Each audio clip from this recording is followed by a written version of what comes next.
As the temperatures begin to drop, I think that's when most of us start to really contemplate flu season. Our guest this morning, Dr. David Holcombe from the Louisiana State Department of Health, talking about what we need to understand about the flu. Dr. Holcombe, good morning and welcome. Good morning. Thank you for the invitation. Absolutely. It's so important because the CDC reported the last numbers in 2010 that the flu killed anywhere from 12,000 to 79,000, or kills anywhere from 12,000 to 79,000 people every year. That is true. It shifts around because sometimes it's more severe, but it ranges anywhere between 3,500 to 35,000 people who will die from complications of the flu every year. And when I look back at last year and some of the people who died, young people in their 30s, who we all medicate, I know, over the counter. You think it's a cold or the flu, and you get everything that you can get. And then, I heard of people that literally died. Oh, yeah. I mean, it's... Why does it kill people?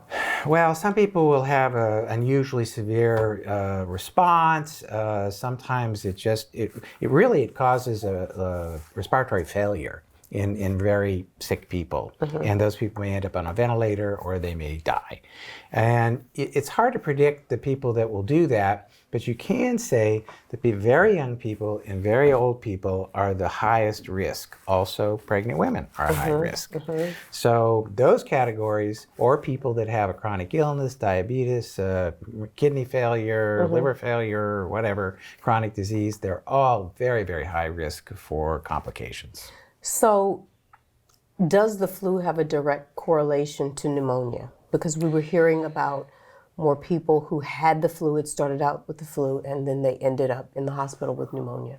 Well, what happens is, of course, that the flu more or less weakens the lungs, and so the lungs become more susceptible for a bacterial pneumonia. So they may not die directly of the flu, but they'll die of complications, which is a superimposed bacterial infection. That's not uncommon. Wow. All right, so I haven't heard so much personally about the flu being very dominant at this point. We're still very early in the season. Are there any predictions about each flu season and what we can expect? It's a little hard, but actually Louisiana has been in the news for this because it really started in New Orleans and surrounding areas this year. The flu? Yes. Really? So that area had very, very early appearance of the flu, and of course it spread out from there.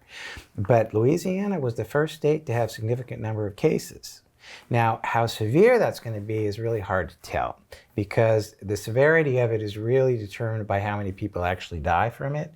And is that how the severity is? That's called a severity index, and the severity index will depend on the mortality. How many people die? Yes. But that varies from year to year, and you can't really tell that until really toward the end of the season, not really the beginning. So there are two strains of flu when it comes to the flu shot. Actually, there's even more than that. There's an A strain and B strain, but there's multiple A strains. And so usually the flu shot will be quadrivalent. What does that mean? It will contain antigens against 4 of those, at least one B and 1 or 2, depending, whatever, of an A strain. And so that means you'll get maximal protection. The problem is that every year the flu genetically shifts and drifts around, and so you can't just get one flu shot last year and say it's going to be good for this year, because it's not. It has to be formulated every single year. How long does the flu shot last? Well, the flu Do we know? Well, the flu shot lasts, as long as it's going to last. What changes is the germ. So it's not the vaccine that's the problem.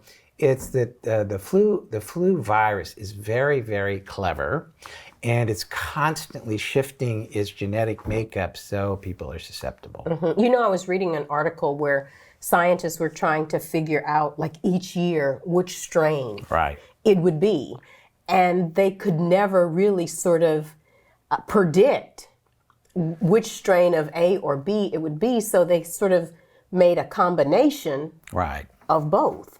Well, what they do is there's surveillance sites all over the planet, and our flu season is a different time than the Southern Hemisphere.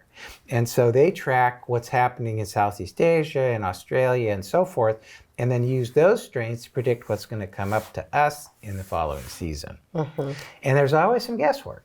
So sometimes it's a perfect match, sometimes it's not. So sometimes the protection is 30% and sometimes it's 70%. Wow. So for the people that are watching that say, I'm not going to fool with the flu shot because every time I get a flu shot, I get the flu. Right. How do you dispel those misnomers? That's not true. Okay. I mean, that's all I can say. But it seems like it for people who get sick. Yeah. You know, the flu vaccine is made, it's dead. It's not a live virus. So it's impossible to get the flu from the flu shot. I know it's impossible to get the flu from the flu shot. It's impossible, folks. That doesn't, and people say this all the time. But what happens is kind of that people start getting the flu around them, and so somebody says, "I better go out and get my flu shot." Well, in fact, they're already infected. They're already infected when they get the flu shot. They get their flu shot, then they get really sick, and they say, "Oh, that was that flu shot." You can have some soreness. You can have a little low-grade temperature for a couple of days. I mean, that can happen with the flu shot. It is not the flu. Okay. Now, who should be getting the flu shot and who should be getting the pneumonia shot in terms of age groups? Well, those are really two different deals. Two different, totally. Those are two different, entirely different things, but I'll talk about both of them. But the flu shot... Why are they so different? Well, because the pneumonia is a bacterial infection. Okay. And it doesn't shift and drift around, so once you're actually vaccinated, you are actually protected. From pneumonia? From pneumonia. Okay, it's complicated, but there's two shots. There's Prevnar 13 and there's Pneumovax, which has 23 strains. Anyway, I don't want to confuse your viewers with all that, so I'll go back. Which age group should have the pneumonia shot? Well, the pneumonia shot's for older people. There's a something. Kids get a special pneumonia shot, and then when you get older, it's really people over 65. Okay. And there's two of them, and so Medicare and Medicaid, whatever, pays for that, but they have to be separated by a year. So that's pneumonia. That's a whole different animal. Now, getting back to the flu, anyone over 6 months of age needs a flu shot. Anyone over 6 months of age.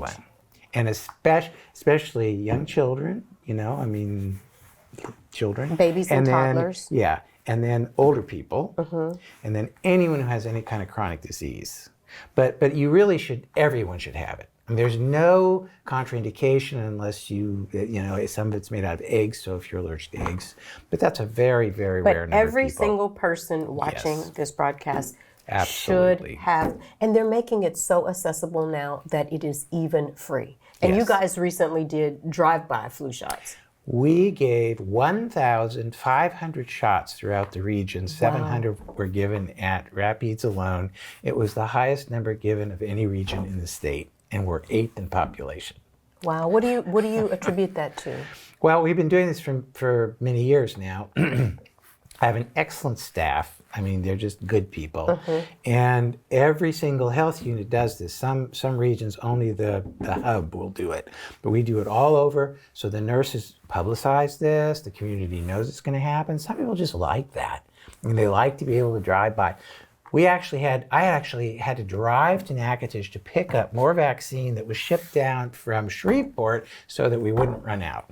Right. For those people who will get the flu this year, when do you know that you need to go to the doctor? After how many days should you be concerned about yourself if you're not getting better?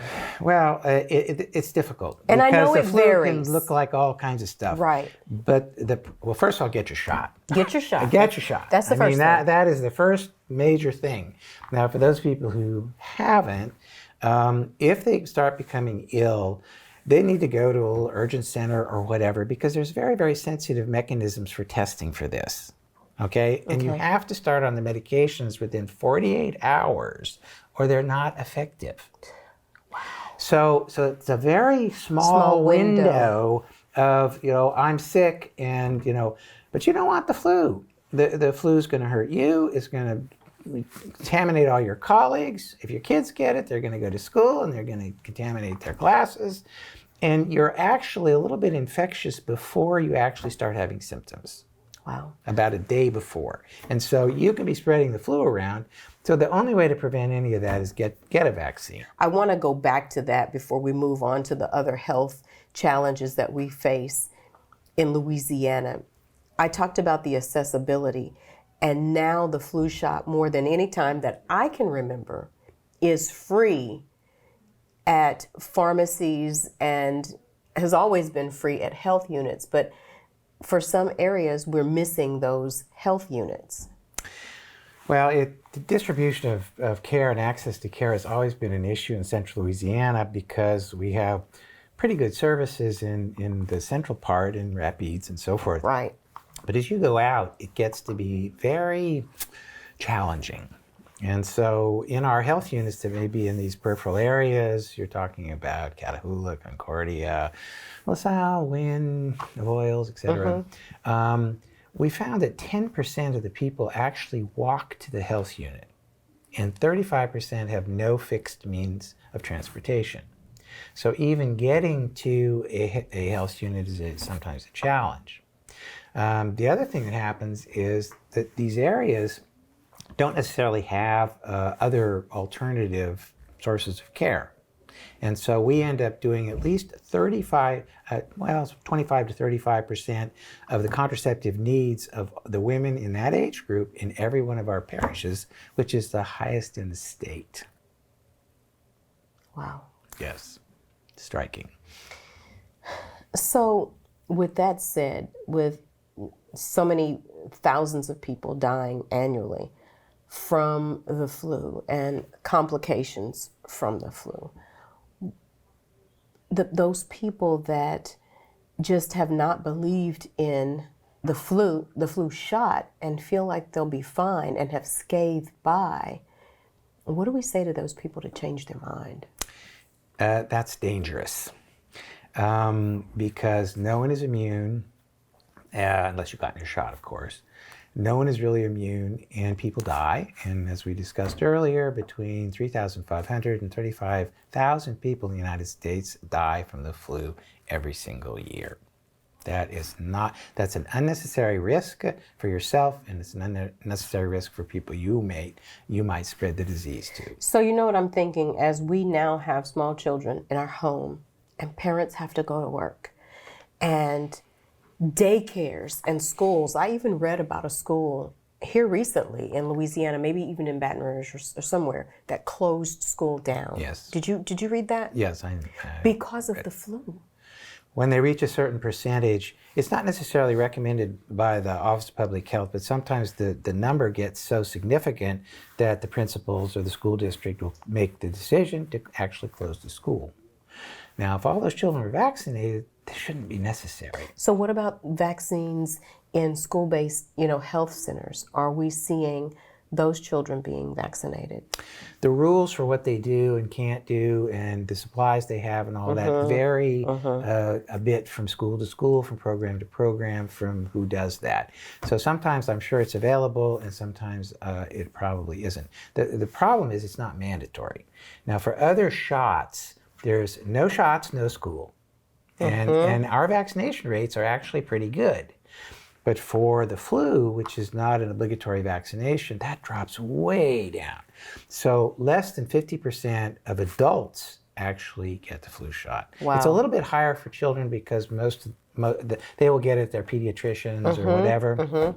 But adults are terrible. So here's what I'm learning, being parenting for the second time with toddlers, that daycares are just they are Peachtree dishes for germs. Because see, the first go around, I didn't use a daycare because I was at home.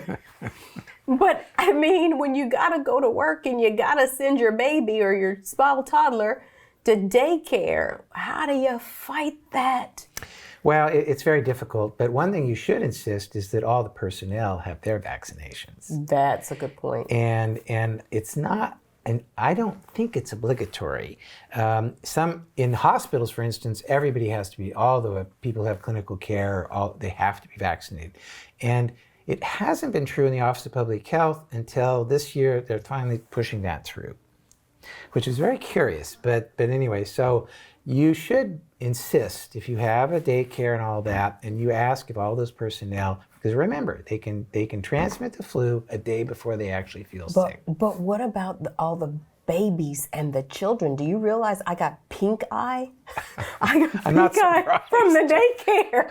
No, I'm the not kid surprised. came home with pink eye, and I'd never experienced pink eye. Eventually, a couple days later, got pink eye. Well, any child older than 6 months should be vaccinated. Any child. All the personnel should be vaccinated, and without exception. I mean, unless they have a contraindication to flu shots and so forth. Unless there's just allergic reaction or a reason why. There's an actually medically substantiated reason why they shouldn't get it. Now, all these other things, all these other viruses, because there's lots of other respiratory viruses that you're not vaccinated against, but most of them are inconvenient without being deadly.